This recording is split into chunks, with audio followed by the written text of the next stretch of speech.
Story. 17 साल की समृद्धि ने छोटी उम्र में ही अपनी मां को खो दिया था। तब से उसके पापा गौतम ही उसकी पूरी जिंदगी थे।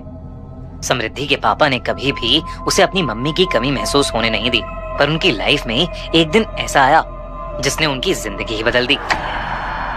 एक यूजुअल संडे का दिन था। समृद्धि के पापा कुर्सी पर बैठकर अखबार पढ़ रहे थे और समृद्धि अपने रूम में कथक डांस प्रैक्टिस कर रही थी। तभी अचानक से घर की डोरबेल बजी। दरवाजा खोलने पर बाहर सूट पहने एक लॉयर खड़ा था।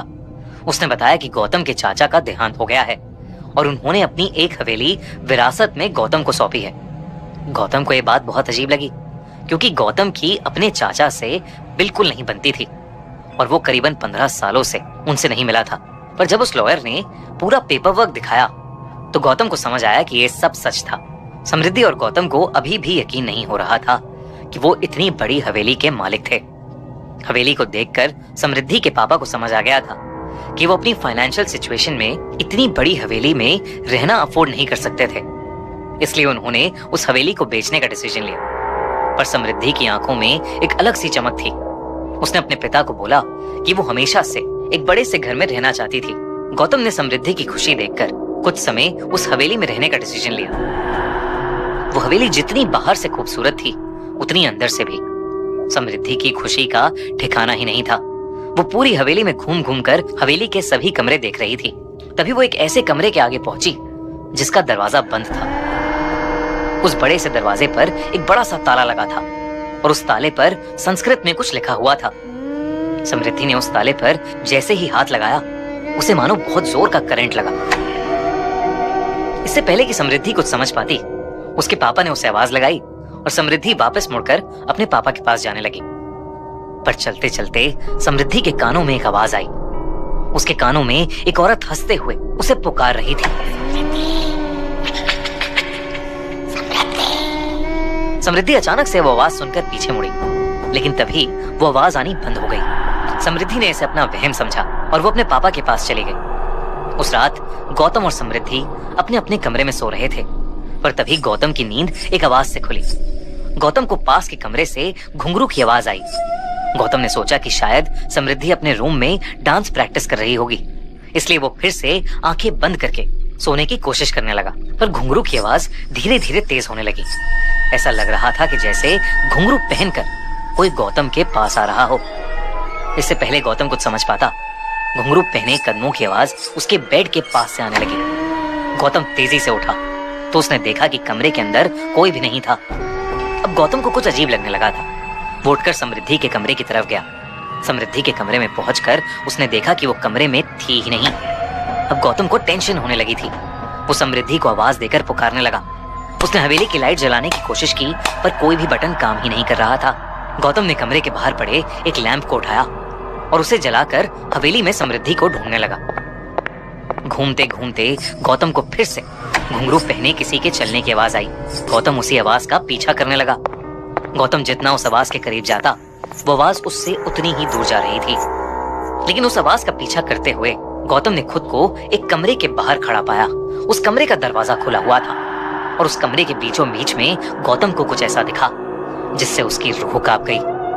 उस कमरे के अंदर एक लड़की साड़ी पहने घुंघरू डालकर डांस कर रही थी। इससे पहले वो कुछ समझ पाता, गौतम को उस लड़की का चेहरा दिखा और उसका दिल दहल उठा। वो लड़की कोई और नहीं बल्कि समृद्धि ही थी। पर समृद्धि बिल्कुल भी नॉर्मल नहीं लग रही थी।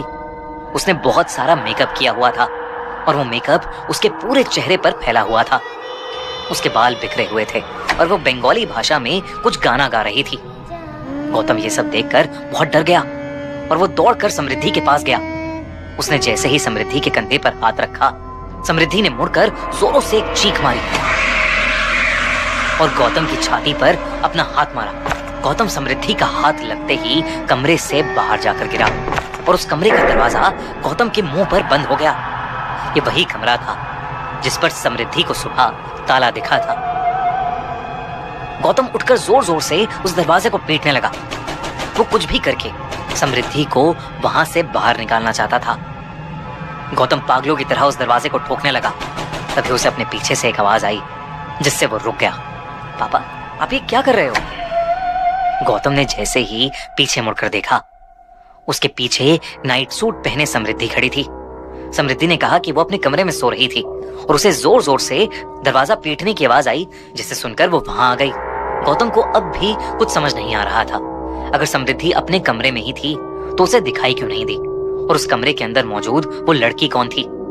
इन सवालों से गौतम का सर फटने लगा था, पर वो समृद्धि को डराना नहीं चाहता था, इसलिए उसने समृद्धि को अपने कमरे में वापस जाकर सोने को कहा। गौतम पूरी रात नहीं सोया।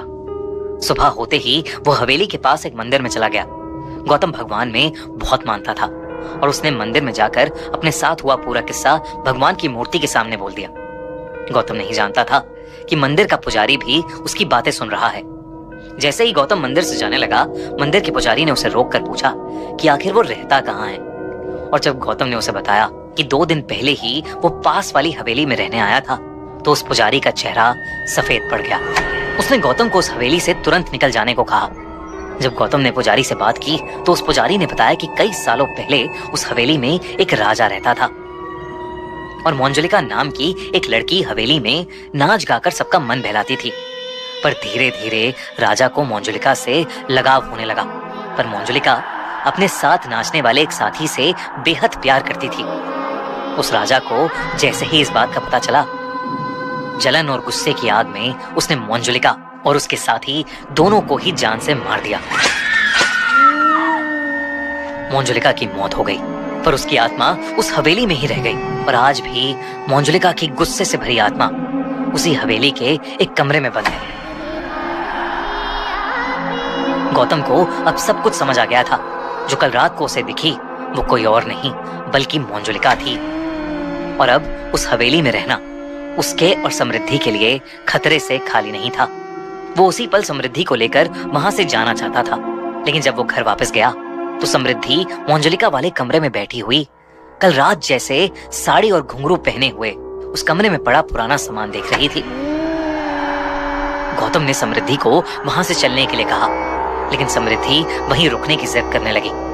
जैसे ही गौतम ने समृद्धि को डांटा तो समृद्धि अचानक से गौतम पर ही हावी हो गई। उसने गौतम को उसकी गर्दन से उठा लिया और बंगाली भाषा में गुस्से से कुछ अजीब सा बड़बड़ाने लगी।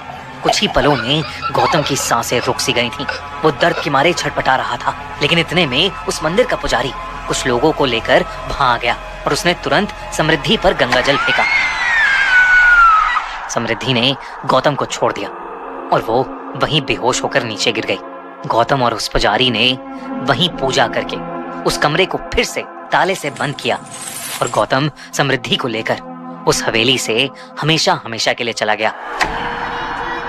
उस हवेली को बेचना क्या, उस हवेली के आसपास जाने का भी ख्याल गौतम ने अपने मन से निकाल दिया। समृद्धि को आज भी नहीं पता कि आखिर उन्होंने वो हवेली क्यों छोड़ी, और ना ही गौतम उसे उस हवेली को छोड़ने की वजह बताता है।